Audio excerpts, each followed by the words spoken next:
সকাল থেকেই বনানী যেন উৎসবের শহর, কারণ আসছেন ঢালিউডের কিং শাকিব খান। রাস্তায় হাজারো ভক্ত, হাতে মোবাইল, ক্যামেরা অন, শুধু এক ঝলক দেখার অপেক্ষায়।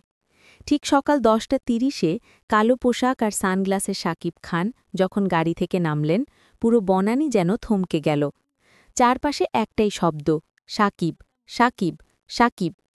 এমন উন্মাদনা দেখে অবাক রাফসানদার ছোট ভাই। পাশে দাঁড়িয়ে বলেই ফেললেন, ভাই, এটা তো সিনেমার সিন না, এটা তো বাস্তবের মেগাস্টার শো।